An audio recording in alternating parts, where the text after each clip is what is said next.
कृष्णा। तो आज बहुत विशेष दिन है क्योंकि आज हमारी परंपरा के दो पूर्ववर्ती महान आचार्य श्रील गोपाल भट्ट गोस्वामी का आविर्भाव और आज ही के दिन एक और महान पूर्ववर्ती आचार्य श्री रामचंद्र कविराज का तिरोभाव है। तो ये ऐसा है कि महाप्रभु के दोनों पार्षद हैं और हम देखते हैं कि समकालीन समय में भी ऐसा अवसर कुछ साल पहले आया था 1996 में, जब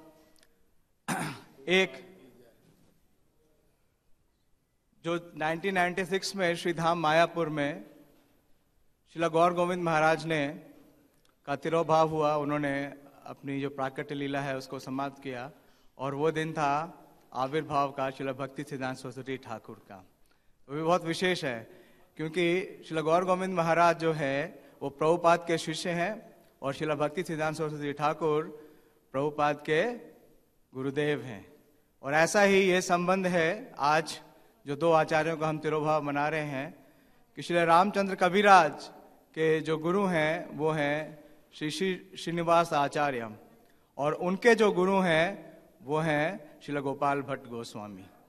हाँ, तो जो उनके गुरु के गुरु हैं उनका आविर्भाव है और जो उनके शिष्य के शिष्य हैं उनका आज तिरोभाव है।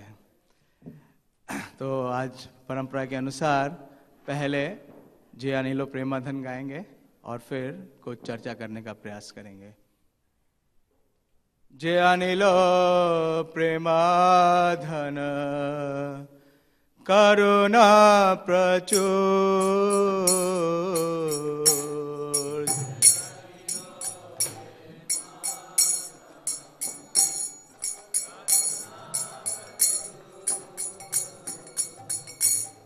हे ना प्रभु को था गेला आचार्य ठाकुर, है ना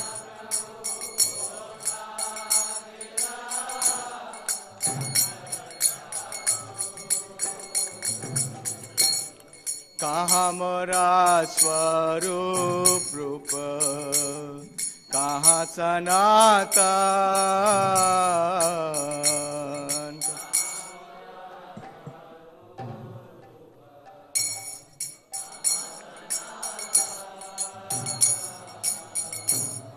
कहाँ दास रघुनाथा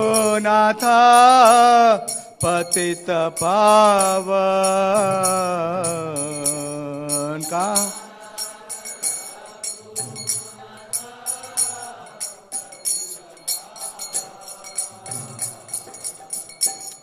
कहाँ मोरा भट्ट युग कहाँ कबीरा,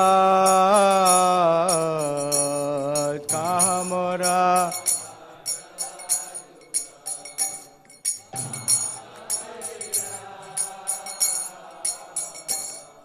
एक काल को गेला गौरा नटराज, एक का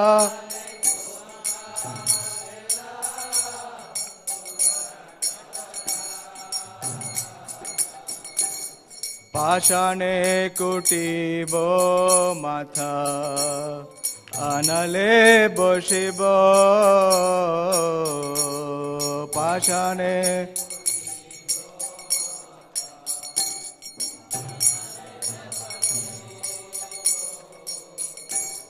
गौरांग गुणेरा निधे कोथा गेला पाबो, गौरांग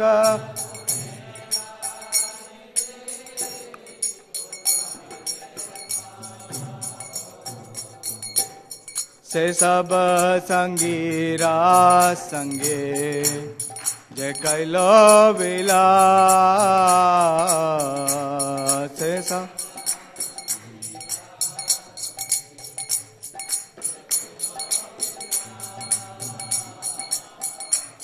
से संग न पाया कांदे नरोत्तम दास,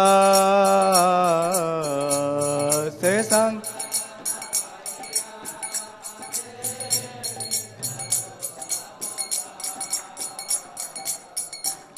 Hare Krishna,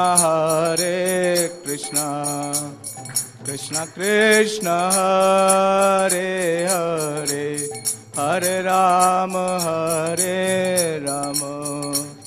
Rama Rama, Hare Hare, Hare Krishna.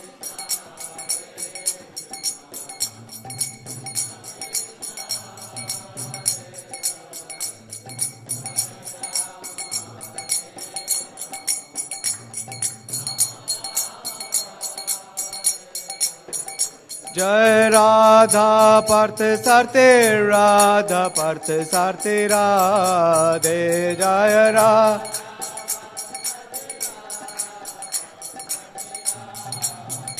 जय सीताराम लक्ष्मण हनुमान सीताराम लक्ष्मण हनुमान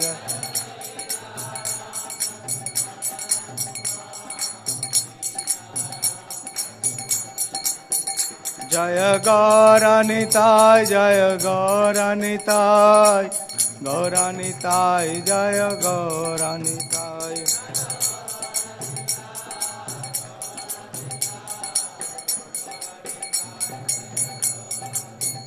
जय जय प्रभुपाद प्रभुपाद प्रभुपाद जय प्रभुपाद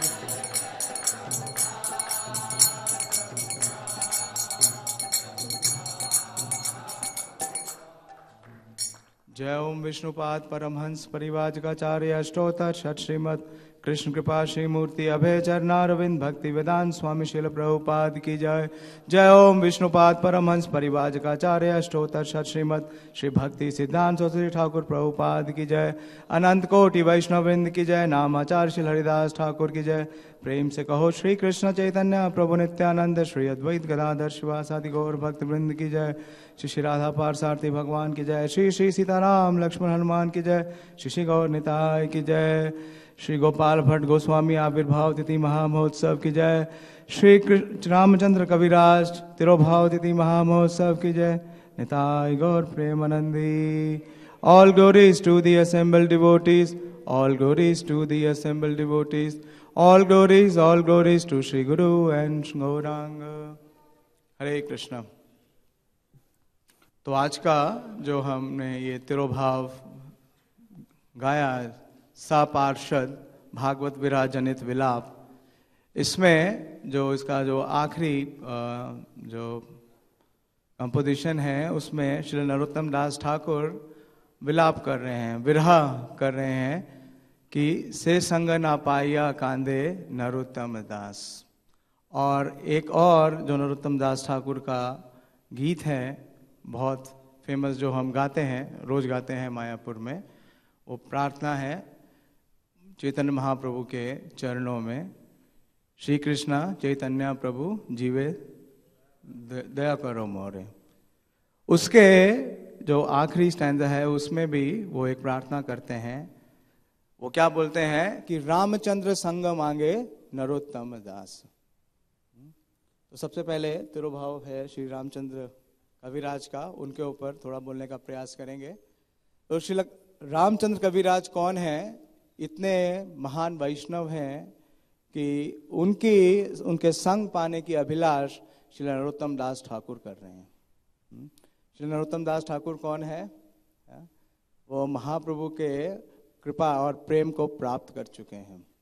श्री कृष्णदास कविराज गोस्वामी एक सिद्धांत देते हैं चैतन्य चरितामृत में, बोलते हैं कि कृष्ण भक्ति जन्म मूल होए साधु संग। ये कृष्ण भक्ति के जो जन्म का मूल है, जो रूट है, वो है साधु संग यानी भक्तों का संग। और कृष्ण प्रेम जन्मे तेनो पुनः मुख्य अंग, कि अगर किसी को कृष्ण प्रेम प्राप्त भी हो जाए तब भी उसके लिए जो मुख्य अंग है वो क्या है? संग, साधुओं का संग। और हम देखते हैं कि श्री नरोत्तम दास ठाकुर को कृष्ण प्रेम उनके प्राकट के पहले ही प्राप्त है। तो इतने महान वैष्णव हैं श्रीला रामचंद्र कविराज कि उनके संग की लालसा कौन कर रहे हैं? श्री नरोत्तम दास ठाकुर। और इनका परिचय क्या है कि ये है श्री श्रीनिवास आचार्य के शिष्य। तो थोड़ी चर्चा करने का प्रयास करेंगे। समय तो बहुत सीमित है और इन दो महान आचार्यों के बारे में बोलना इतने कम समय में बहुत मुश्किल लगता है। जितना संभव होगा उतना बोलने का प्रयास करेंगे। तो श्रील कविराज का जन्म होता है गौड़ देश में और उनके जो पिता है उनका नाम है श्री चिरंजीव सेन और ये श्रीखंड के निवासी हैं। जो श्रीखंड के निवासी हैं उन्हें खांडावासी बोलते हैं चैतन्य चरितामृत में। और इनके जो पिताश्री हैं श्री चिरंजीव सेन, उनका नाम आता है, कविराज गोस्वामी लिखते हैं कि खांडावासी मुकुंद दास रघुनंदन नर हरि दास चिरंजीव सुलोचन। तो जो चिरंजीव हैं, जो चिरंजीव सेन हैं, वो इनके पिताश्री हैं और इनकी जो माता है वो है सुनंदा। और ये जैसे मैंने बताया कि श्रीखंड के निवासी हैं। तो इन्हें बाल्यावस्था से ही इन्हें सानिध्य प्राप्त होता है चैतन्य महाप्रभु के बहुत ही अंतरंग पार्षद श्री नरहरि सरकार ठाकुर का, मुकुंद का और रघुनंदन का। तो आज का जो चर्चा है उसमें विशेष रूप से मेरा प्रयास रहेगा कि जो संघ है उसकी जो विशेषता है उसके ऊपर, कि इन दोनों आचार्यों के जीवन में वो कितना विशेष उसका महत्व है और वो बतला रहे हैं अपने जीवन चरित्र से। इन्हें बाल्यावस्था से ही ऐसा संग मिला जिससे इनका आकर्षण चैतन्य महाप्रभु की तरफ स्वाभाविक हो गया। चैतन्य महाप्रभु की लीलाओं को सुनते थे, उनके पार्षदों के साथ संग करने का अवसर प्राप्त हुआ। तो इन्हें और इनके जो अनुज थे उनका नाम है गोविंद सेन।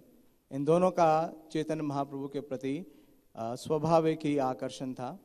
और ये जितने भी श्रीखंड के निवासी हैं इसके बारे में लिखते हैं आचार्य कि उनका उद्देश्य और उनकी मनोस्थिति एक ही थी, क्योंकि ये सारे पार्षद महाप्रभु से मिलने के लिए जगन्नाथपुरी जाते थे और रथ यात्रा में शामिल होते थे और नृत्य करते थे और कीर्तन करते थे महाप्रभु और भगवान जगन्नाथ की प्रसन्नता के लिए। लेकिन देखिए कि कुछ ही समय बाद इनके जो पिताश्री हैं श्री चिरंजीव सेन, उनका निधन हो जाता है और बालक की अवस्था में ही दोनों बालकों को अपनी माता के साथ जो इनके नाना हैं यानी कि श्री दामोदर कविराज, उनके निवास स्थान पे जाना पड़ता है। जो दामोदर कविराज हैं वो काफ़ी ख्याति प्राप्त हैं अपने क्षेत्र में, लेकिन वो वैष्णव नहीं हैं, वो हैं शाक्त, वो देवी के उपासक हैं। तो जब ये उनके घर में रहने जाते हैं तो वहाँ पे इनके नाना का प्रभाव इनके ऊपर भी पड़ता है और ये भी जो शक्ति है उसके उपासक बन जाते हैं। और इनकी अवस्था बड़ी होती है, इनके अंदर स्वाभाविक क्षमता होती है, ये बहुत सुंदर रचनाएं लिखते हैं। और साथ ही साथ क्योंकि जिस श्रीखंड के जितने भी निवासी हैं उनकी एक और विशेषता है, जानते हैं क्या? वो सब क्या है? हाँ नहीं, वो सब वैद्य हैं, हाँ फिजिशियन हैं। तो ये इनकी कई क्षमताएं थी। ये बहुत ही बुद्धिमान थे, बहुत इंटेलिजेंट थे, बहुत गुड लुकिंग थे, बहुत हैंडसम थे। और इनकी और दक्षता क्या थी कि ये पोएट भी थे और फिजिशियन भी। तो इनका विवाह होता है और इनका विवाह जिस युवती के साथ होता है उनका नाम है रत्नमाला। और विवाह करने के पश्चात ये अपने उस स्थान पे जहाँ ये रह रहे थे, उस स्थान का नाम था कुमार नगर, वहाँ पे जा रहे होते हैं। तो जिस राह से वो जा रहे होते हैं उस राह में एक स्थान आता है जिसका नाम है झाझी ग्राम। और क्योंकि नवविवाहित थे दोनों, दूल्हा और दुल्हन दोनों को पालकियों में लिया जा रहा था। जो कुम्हार थे वो उन्हें लेके जा रहे थे। और जब वो झाझी ग्राम में पहुंचे तो उनकी नज़र पड़ती है सामने एक विशेष व्यक्तित्व के ऊपर जिनका रूप सौंदर्य बहुत ही आकर्षक था। और जब वो उनकी तरफ देखते हैं तो इनका मन उनके तरफ बहुत आकर्षित होता है। और दूसरी तरफ जब झाझी ग्राम में वो जो स्थान है जहाँ पे श्री श्रीनिवास आचार्य अपने पार्षदों के साथ भागवतम कर रहे थे, और देखिए कि सड़क से कोई राहगीर जा रहा है, लेकिन एक ही नज़र में ना सिर्फ रामचंद्र कविराज ने श्रीनिवास आचार्य को देखा, बल्कि श्रीनिवास आचार्य इतने समूह के बीच में वार्ता कर रहे थे, उन्होंने उसी क्षण इन्हें भी देख लिया, इनकी दृष्टि गोचर हुई और दोनों का मन एक दूसरे में टिक गया। तो इनके तो विवाह था, तो ये उस स्थान पे गए जहाँ पे इनकी विवाह का सारा कार्यक्रम था, लेकिन बड़ी मुश्किल से इन्होंने वो विवाह का दिन निकाला। और जब रात्रि हुई तो ये उस स्थान से, कुमार नगर से भाग के आ गए, कहाँ? झाजी ग्राम। हम देखते हैं कि कई लोग भक्ति में जुड़ते हैं, खासकर स्टूडेंट्स, और वो बहुत अच्छी भक्ति करते हैं, उत्साह दिखाते हैं, लेकिन जैसे ही उनकी मैरिज होती है क्या होता है? उनका आना बंद हो जाता है। उनके जीवन में पत्नी आती है तो उनकी पत्नी की भक्ति शुरू हो जाती है और कृष्ण भक्ति बंद हो जाती है। लेकिन यहाँ रामचंद्र कविराज जी के जीवन में क्या देखते हैं कि जब उनकी पत्नी के साथ उनका पहला ही दिन था, वो उसी दिन उन्हें श्रीनिवास आचार्य का दर्शन होता है और उनका मन उनके तरफ एकाग्र हो जाता है। पत्नी में आसक्त नहीं हो सकता है। आसक्ति अनाभिष्वंग पुत्रदार ग्रह आदिशु, ये है भगवत गीता में भगवान बतलाते हैं कि जो 20 आइटम्स हैं नॉलेज के, उसमें ये है कि detachment from wife, children and house, अपने घर से। तो इस प्रकार से वो भाग करके आते हैं, रात में देर से झाजी ग्राम पहुंचते हैं और वहां पे शरण लेते हैं एक ब्राह्मण के घर में। और रात में वहां ब्राह्मण के घर किसी तरीके से रात बिताते हैं और अगले दिन सवेरे श्री श्रीनिवास आचार्य के सामने प्रस्तुत हो जाते हैं पूरे दंडवत के साथ, यानी पूर्ण सरेंडर। अभी कोई एक्सचेंज हुआ नहीं है, कोई डिस्कशन या कोई कन्वर्सेशन नहीं हुआ है, लेकिन ये पूर्ण रूप से समर्पित हो जाते हैं श्री श्रीनिवास आचार्य के प्रति। और श्री श्रीनिवास आचार्य जब इन्हें देखते हैं कि इनके सामने इन्होंने दंडवत कर दिया है, तो उन्हें प्रेम से उठाते हैं और आलिंगन करते हैं और बोलते हैं कि मेरे मित्र, मैं आपका कब से इंतजार कर रहा था। तो ऐसा ही हम देखते हैं कि महाप्रभु मिले किससे? नित्यानंद प्रभु से। तो इस प्रकार से ये दोनों ही विशेष पार्षद हैं और इनका मिलन होता है। और श्री श्रीनिवास आचार्य बोलते हैं कि मैं बहुत सौभाग्यशाली हूँ कि महाप्रभु की कृपा से मुझे वृंदावन में मेरे एक मित्र मिले, श्री नरोत्तम दास ठाकुर, और आज महाप्रभु की कृपा से मुझे आप यानी रामचंद्र कविराज के साथ मिलन हुआ। तो मैं अपने आप को बहुत ही सौभाग्यशाली मानता हूँ और जन्म जन्मों से आप मेरे मित्र हैं। तो श्रीनिवास आचार्य उन्हें मित्र स्वीकार कर रहे हैं, लेकिन श्री रामचंद्र कविराज उन्हें अपना गुरु स्वीकार करते हैं और उनसे जो षड गोस्वामियों के द्वारा रचित जितने भी ग्रंथ हैं उसके ऊपर शिक्षा ग्रहण करते हैं।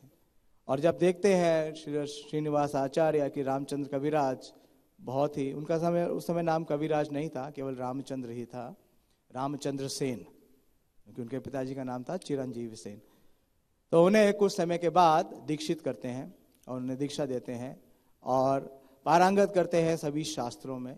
तो जब गोस्वामियों के बारे में सुनते हैं, उनके जीवन चरित्र और उनकी रचनाओं को देखते हैं और उनसे ज्ञान लेते हैं श्री रामचंद्र सेन, तो उनकी इच्छा होती है कि वो वृंदावन जाएं, गोस्वामियों के स्थान पे जाएं और वहाँ पे जो गोस्वामी हैं उस समय उपस्थित उनका दर्शन करें।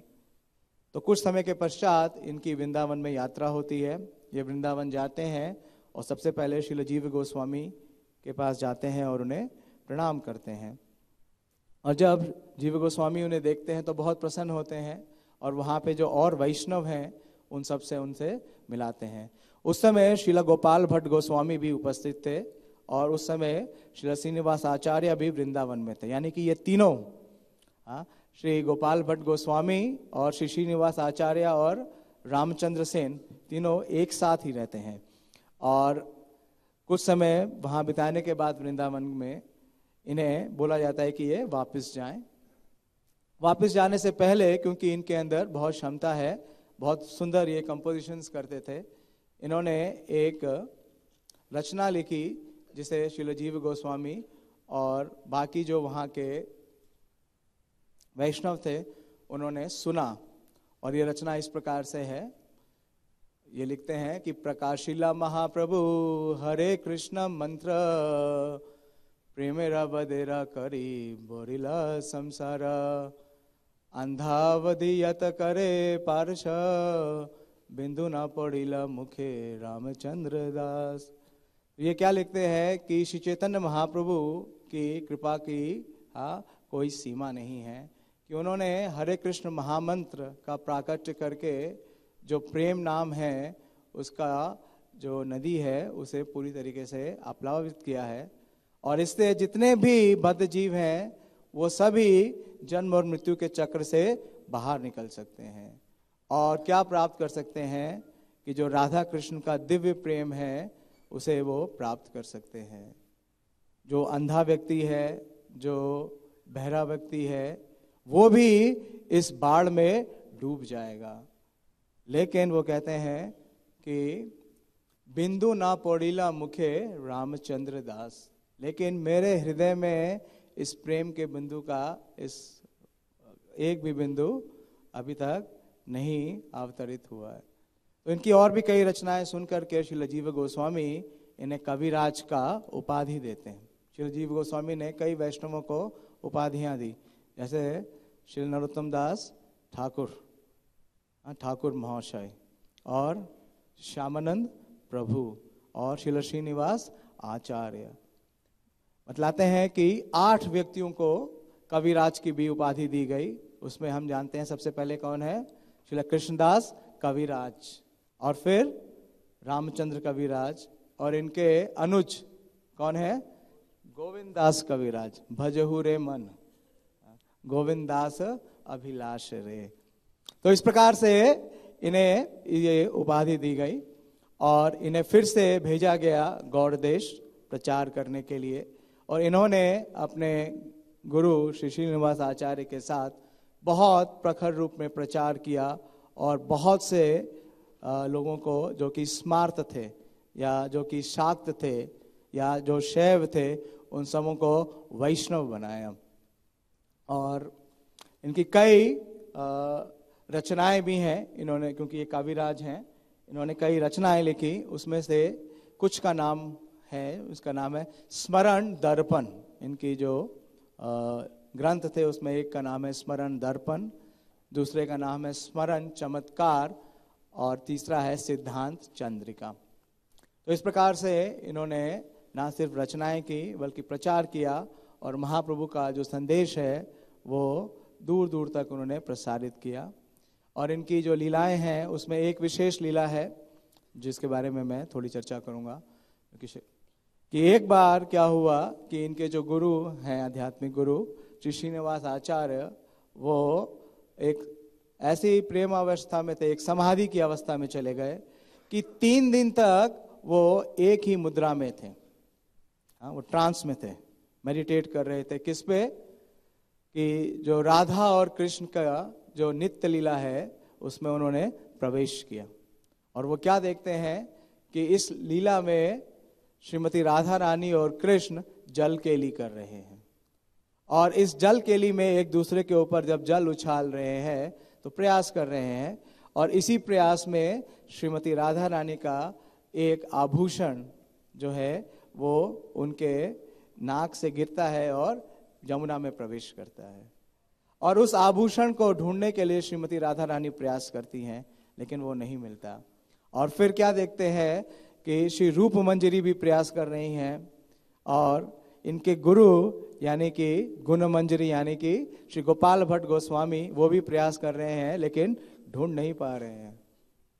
तो ये उसी अवस्था में यमुना में प्रवेश करते हैं और उसे ढूंढने का प्रयास करते हैं। और उस अलंकार को ढूंढने के लिए, उस आभूषण को ढूंढने के लिए 3 दिन बीत जाते हैं।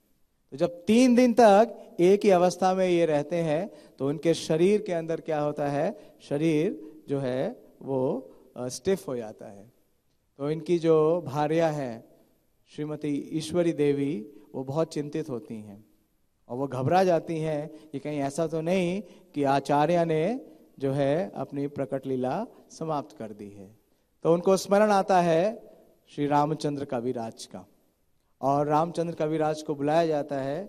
और जब वो उस स्थान पे आते हैं, श्रीनिवास आचार्य को देखते हैं, तो बोलते हैं कि घबराने की कोई बात नहीं है, कि जो मेरे गुरुदेव हैं वो सिद्ध अवस्था में हैं और कुछ ही समय में वो बाहर आ जाएंगे। और वो वहीं पे समीप में बैठकर ही वो भी ध्यान लगाते हैं और उसी नित्य लीला में प्रवेश कर लेते हैं। और वो यमुना के जल के अंदर प्रवेश करके उस आभूषण को ढूंढ लेते हैं जो कि कमल के एक पत्ते से ढक गया था, और उस आभूषण को वो देते हैं अपने गुरु, यानी कि कौन सी मंजरी, गुण मंजरी को। और फिर गुण मंजरी के माध्यम से वो जाता है शिला रूप मंजरी के पास, और वो श्रीमती राधिका को दे देते हैं। और जब ये लीला पूर्ण होती है तो दोनों ही रामचंद्र कविराज और शिला श्रीनिवास आचार्य बाहरी चेतना में आते हैं। और जैसे ही ये बाहरी चेतना में आते हैं तो वहाँ के जो राजा थे, राजा बीर हम्बीर, वो भी बहुत चिंतित थे, वो भी उपस्थित थे। वो सब देख करके बहुत ही आश्चर्य में आते हैं कि ये दोनों गुरु और शिष्य बहुत जोर जोर से हंसते हैं और जमीन पे लौटते हैं और एक दूसरे का आलिंगन करते हैं, क्योंकि ये तो दोनों नित्य लीला में प्रविष्ट थे और ये नित्य लीला में क्या कर रहे थे, सहयोग कर रहे थे। तो इस प्रकार से इतना दिव्य चरित्र है शिला कृष्णदास, शिला रामचंद्र कविराज का। आज उनका तिरोभाव है, तो उनके श्री चरणों में हम ये प्रार्थना करें कि जिस प्रकार से उनका समर्पण उनके गुरु के प्रति है, उनका पूरा जीवन जो है वो गुरु के प्रति समर्पित है, और उनका संग पा करके ये पूरी तरीके से जो भी इनके जीवन में जो दुसंग था वो शेष हो गया, और इनका संग पाके कितने और भी जो स्मार्त थे या वैष्णव, जो वैष्णव नहीं भी थे, वो सब वैष्णव बन सके। और आज आविर्भाव है शिला गोपाल भट्ट गोस्वामी का। तो शिला गोपाल भट्ट गोस्वामी के बारे में हम सब जानते हैं, जो शिला प्रभुपाद जी की संस्था से जुड़े हैं। वंदे रूप सनातनो रघुयुगो श्रीजीव गोपाल को। तो ये गोपाल को कौन है? शिला गोपाल भट्ट गोस्वामी। और इनका प्राकट्य होता है श्रीरंगम क्षेत्र में, जो कि दक्षिण भारत में है। और इनके जो पिताजी हैं वो हैं श्री वेंकट भट्ट। वो लोग 3 भ्राता हैं और तीनों श्री संप्रदाय के अनुयायी हैं। और श्रीरंगम जो स्थान है वहाँ पे भगवान रघुनाथ यानी भगवान विष्णु का बहुत बड़ा अर्च विग्रह है।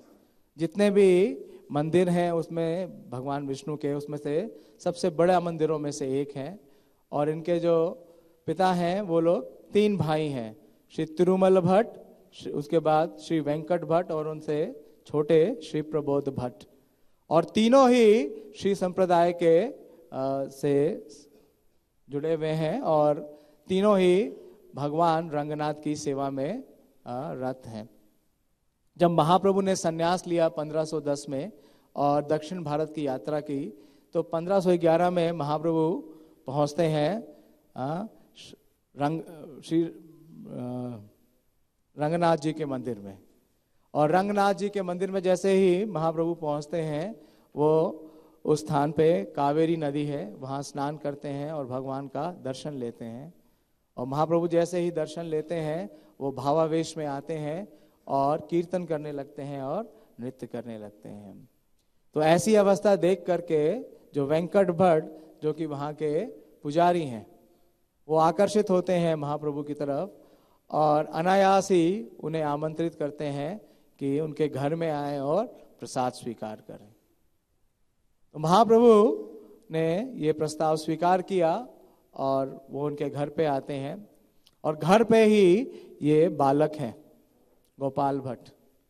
गोपाल भट्ट जी का जो जन्म है वो निर्धारित नहीं है। कुछ स्थानों पे 1500 लिखा गया है और कुछ स्थानों पे 1503। श्रील प्रभुपाद जी 1503 लिखते हैं, तो हम प्रामाणिक वही मानेंगे। तो करीबन 8 वर्ष की अवस्था थी जब पहली बार श्रील गोपाल भट्ट यानी गोपाल को महाप्रभु का दर्शन हुआ। और उन्हें ये अवसर मिला। तो जैसे ही महाप्रभु श्री वेंकट भट्ट के घर आते हैं तो वेंकट भट्ट क्या करते हैं कि उनके जो पाद हैं उनका प्रक्षालन करते हैं, उनके चरणों को धोते हैं और उस जल को सारे परिवार के सदस्यों को पीने के लिए देते हैं। तो पहले ही बार जब महाप्रभु से मिलने का अवसर मिला श्री बालक गोपाल को, उन्होंने जो महाप्रभु के चरण हैं, चरणामृत हैं, उसका पान किया। और जब महाप्रभु ने प्रसाद ले लिया, जब प्रसाद ले रहे थे, तो वेंकट भट्ट ने उनसे एक और निवेदन किया। उन्होंने कहा कि अब चतुर्मास बिल्कुल निकट है, चतुर्मास का समय शुरू हो गया है, तो आप एक सन्यासी हैं और सन्यासी चतुर्मास में जो है वो भ्रमण नहीं करता। तो इसलिए मेरा आपसे निवेदन है कि आप ये चातुर्मास अपना जो है ये मेरे निवास स्थान पे हमें अपना संग करने का अवसर दें। तो गोपाल को महाप्रभु का संग करने का 4 महीने लगातार अवसर मिला और ना सिर्फ संग करते थे, वो महाप्रभु की सारी सेवाएं करते थे और उनके पिता और उनके जो रिलेटिव्स, उनके चाचा हैं, वो इस बात के लिए प्रेरित करते थे। तो जिस प्रकार से महाप्रभु काया है और गोपाल उनकी छाया है, हर समय महाप्रभु का 24 घंटे उनका सानिध्य प्राप्त करते थे बालक गोपाल। रोज महाप्रभु कावेरी में स्नान करने के लिए जाते और फिर रंगनाथ जी का दर्शन करते, वहां नृत्य करते, कीर्तन करते और दिन भर महाप्रभु कृष्ण कथा करते। विशेष रूप से उनके जो पिता थे, गोपाल के पिता वेंकट भट्ट, उनके साथ उनका सखा भाव है और वो बहुत गूढ़ चर्चाएं करते थे कृष्ण की, कृष्ण कथा की। कई सुंदर प्यारे हैं लेकिन टाइम नहीं है। निरंतर भट्ट संगे कृष्ण कथा आनंद। तो निरंतर वो वेंकट भट्ट के संग कृष्ण कथा का आनंद लेते थे। तो गोपाल के ऊपर बहुत गहरा प्रभाव पड़ता है महाप्रभु के इस सानिध्य का और उन्हें कृष्ण कथा सुनने का अवसर मिलता है। किससे? स्वयं कृष्ण से। स्वयं महाप्रभु अपनी लीलाओं का वर्णन करते हैं। तो बहुत आसक्त हो जाते हैं गोपाल महाप्रभु के प्रति और जब महाप्रभु के जाने का समय आता है तो गोपाल बहुत ही भावुक हो जाते हैं। उनसे ये विरह जो है वो सहा नहीं जाता है और वो बहुत रोने लगते हैं और उनकी ये भी इच्छा होती है कि मुझे तो महाप्रभु का केवल संन्यास वेश देखने को मिल रहा है। महाप्रभु ने कितनी लीलाएं की हैं नवद्वीप में गौर सुंदर के रूप में, तो उन लीलाओं में तो मुझे प्रवेश नहीं मिला, मुझे वो अवसर नहीं मिला कि मैं महाप्रभु की नवद्वीप लीलाओं को देख सकूं। तो इस प्रकार से जब वो विलाप कर रहे होते हैं तो महाप्रभु तो अंतर्यामी है, स्वयं परमात्मा है, नारायण है। उन्होंने इसको जान लिया और उन्हें एक डिवाइन विजन दी, एक स्वप्न दिया जिससे वो देख सकते थे महाप्रभु की जो नवद्वीप लीलाएं हैं। और उन नवद्वीप लीलाओं में जो महाप्रभु ने जो संकीर्तन विलास किया है उसमें बालक गोपाल को प्रवेश मिलता है और वो क्या देखते हैं कि वहाँ पे नित्यानंद प्रभु और श्री अद्वैत आचार्य उन्हें गोदी में लेके रखे हैं और उन सारे स्थानों पे हैं जहाँ पे महाप्रभु लीला कर रहे हैं। और कुछ ही समय में उनका वो जो स्वप्न है या जो दिव्य दृष्टि है वो भंग हो जाता है। तो जब वो जागते हैं तो दौड़ के जाते हैं महाप्रभु की ओर और देखते हैं कि महाप्रभु किस रूप में है? कृष्ण रूप में। और जैसे ही उन्होंने देखा महाप्रभु का जो श्याम सुंदर रूप तो वो दंडवत करते हैं, लेट जाते हैं, उनको नमन करते हैं और नमन करने के बाद जब उठते हैं तो देखते हैं महाप्रभु का सन्यास रूप। तो इस प्रकार से उन्हें इस बात का बाल्यावस्था में ही महाप्रभु प्रमाण देते हैं कि वो ही श्याम सुंदर है और महाप्रभु स्वयं उन्हें शिक्षा देते हैं और उन्हें यह निर्देश भी देते हैं कि तुम जरा भी आधीर मत हो, मैंने तुम्हारे सारी व्यवस्था कर दी है।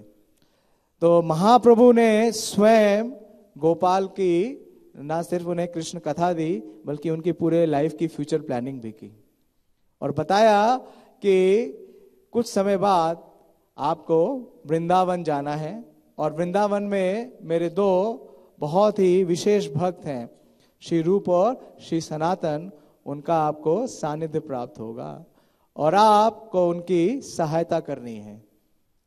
और ये भी बतलाया कि जब तक आपके माता और पिता दोनों हैं, दोनों जब तक इस धराधाम पे हैं, तब तक आप उनकी सेवा कीजिए। और जब महाप्रभु जाने लगे तो पूरा जो भट्ट परिवार है उसमें बहुत शोक और संवेदना थी, क्योंकि कोई भी महाप्रभु का संग त्यागना नहीं चाहता था। तो महाप्रभु ने वेंकट भट्ट को एक निर्देश दिया। उन्होंने कहा कि आप गोपाल का विवाह मत करना। तीनों भाइयों में केवल एक ही पुत्र, और उस पुत्र के लिए कहा कि इसका विवाह मत करना। और इस प्रकार से महाप्रभु आगे गमन कर जाते हैं, और इनकी शिक्षा का भार महाप्रभु देते हैं प्रबोध भट्ट को, जो कि बहुत ही उस समय के बहुत ही दक्ष विद्वान थे। और उन्हें अलंकार की और ग्रामर और वेदांत के ऊपर इनकी शिक्षा होती है, और शिक्षा में बहुत जल्दी ही ये पारंगत हो जाते हैं। और कुछ समय बाद इनके माता और पिता दोनों ही शरीर त्यागते हैं। तो जैसे ही उन्होंने शरीर त्यागा तो जो गोपाल हैं वो अब बड़े हो गए थे, वो कहाँ की तरफ गमन करते हैं? वृंदावन। हालांकि उनका मन वृंदावन के लिए नहीं था, उनकी हार्दिक इच्छा तो कहाँ जाने की थी? पुरी। लेकिन जो महाप्रभु का निर्देश है, शिक्षा है, वो सर्वोपरि है। निज प्रगाढ़ प्रेमेरा ही स्वभाव आचार, निज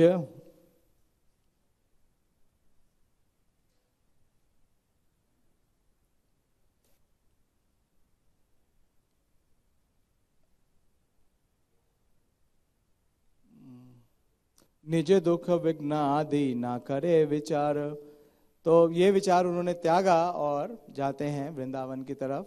और वृंदावन में जब ये जाते हैं तो वहाँ पे श्रील रूप और श्री सनातन गोस्वामी दोनों उपस्थित हैं, और इनका मिलन होता है, और दोनों बहुत ही हर्षित होते हैं, रूप गोस्वामी और सनातन गोस्वामी। और जैसे ही इनका आगमन होता है, इन्हें बाकी वहाँ पे जो और वरिष्ठ वैष्णव हैं उनसे मिलाते हैं, श्री लोकनाथ गोस्वामी, भूगर्भ गोस्वामी से। और महाप्रभु को एक पत्र लिखते हैं, और उस पत्र में ये सूचना देते हैं कि श्री गोपाल भट्ट का वृंदावन में आगमन हो गया है।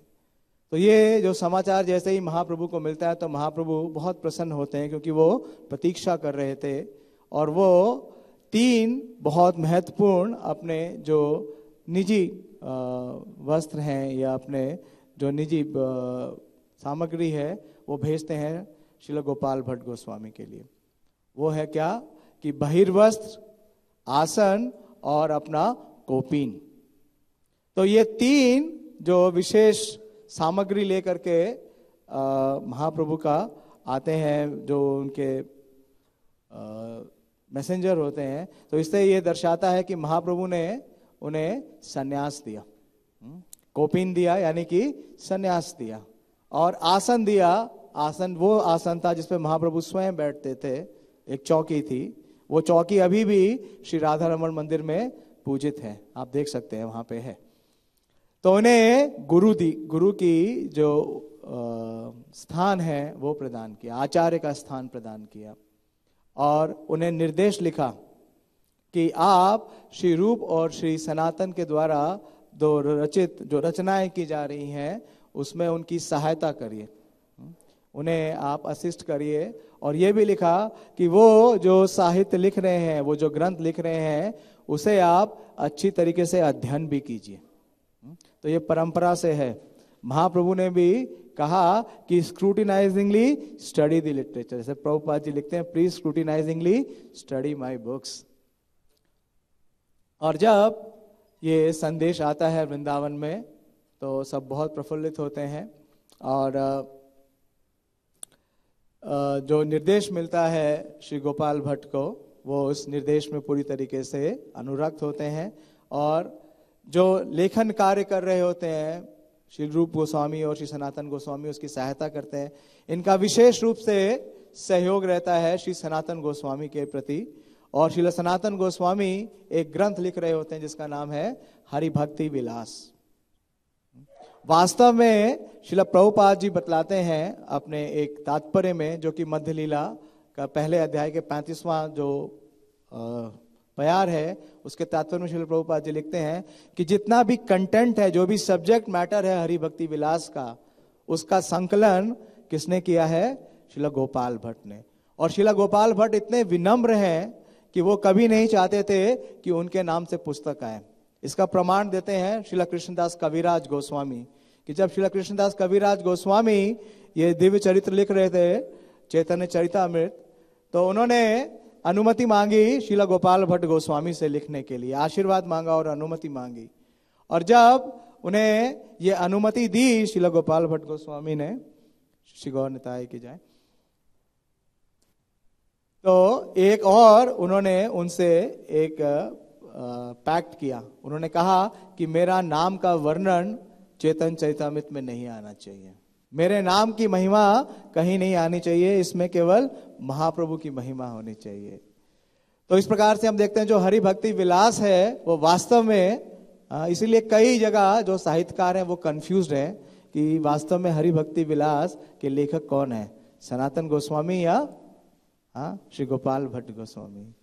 ये है टीम वर्क, दोनों आचार्यों ने मिल करके ये शास्त्र प्रस्तुत किया है। और हम वैसे भी देख सकते हैं कि इनकी जो और रचनाएं हैं, वो जो रचनाएं दी हैं श्रील गोपाल भट्ट गोस्वामी ने, उसमें एक उनकी जो साहित्य है उसका नाम है षट क्रिया सार दीपिका। श्री राधा पारसारथी भगवान की जय, श्री सीताराम लक्ष्मण हनुमान की जय। तो ये जो हरि भक्ति विलास है, इसके अंदर जो विधि विधान है उसके ऊपर बहुत ही विस्तार से चर्चा है, जो संस्कार हैं उसके ऊपर बहुत डिटेल्स हैं, और जो मंत्र हैं उनका भी बहुत डिटेल है। तो प्रभुपाद जी अपने तात्पर्य में लिखते हैं, टाइम तो नहीं है, टाइम ओवर हो गया। और एक और विशेष बात है कि जब महाप्रभु ने अपनी प्राकट्य लीला को समाप्त कर दिया तो बहुत विरह महसूस करते हैं श्रील गोपाल भट्ट, और उन्हें बहुत मुश्किल लगता है कि वो अपना जीवन आगे बढ़ा पाएंगे। तो उन्हें फिर से एक बार एक डिवाइन विजन मिलती है और उन्हें बोला जाता है कि आप जाइए गंडकी नदी की ओर, नेपाल में, हिमालय में, और आपको वहां से कुछ ऐसा विशेष प्राप्त होगा जिससे आप मेरा संग कर सकें। तो हम जानते हैं उन्हें शिला मिली, और उन शिला से कौन मिले? राधा रमन जी का प्राकट हुआ। तो 8 वर्षों तक 1534 से लेकर के 42 तक उन्होंने शालिग्राम शिला की सेवा की, और 1542 में श्री राधा रमन जी का प्राकट हुआ। और राधा रमन जी के प्राकट से सारे वृंदावन में बहुत ही हर्ष हुआ। इससे पहले जब ये आए थे तो इन्हें श्री रूप गोस्वामी ने श्री गोविंद देव जी की सेवा में लगाया था। तो जो राधा रमन जी देव हैं उसमें हमारे जो गौड़ीय वैष्णव के जो 3 प्रमुख देव हैं, यानी गोविंद देव जी, श्री गोपीनाथ जी और श्री मदन मोहन जी, संबंध, अभिधेय और प्रयोजन तीनों का समावेश है, 3 in 1। बाकी तीनों देव तो वृंदावन से आगे चले गए, लेकिन राधा रमन जी वहीं पे हैं। इनका प्राकट्य किस लिए हुआ? गोपाल भट्ट गोस्वामी के भक्ति और प्रेम में। तो इनकी भक्ति और प्रेम की जो परिकाष्ठा है उसके ऊपर वर्णन नहीं किया जा सकता कि भगवान स्वयं चैतन्य महाप्रभु बाल अवस्था में इनका अपना संग देते हैं, और फिर गोविंद देव जी के रूप में भी इन्हें अपनी सेवा का अवसर देते हैं। तो यहीं समाप्त करूंगा। चरित्र तो बहुत दिव्य है, इसके ऊपर बहुत विस्तार से लिखा गया है और बोला जा सकता है, लेकिन अभी पुष्पांजलि है। तो श्री गोपाल भट्ट गोस्वामी आविर्भाव तिथि महामहोत्सव की जय। श्री रामचंद्र कविराज तिरुभाव तिथि महामहोत्सव की जय। उपस्थित सभी भक्तवृंद की जय।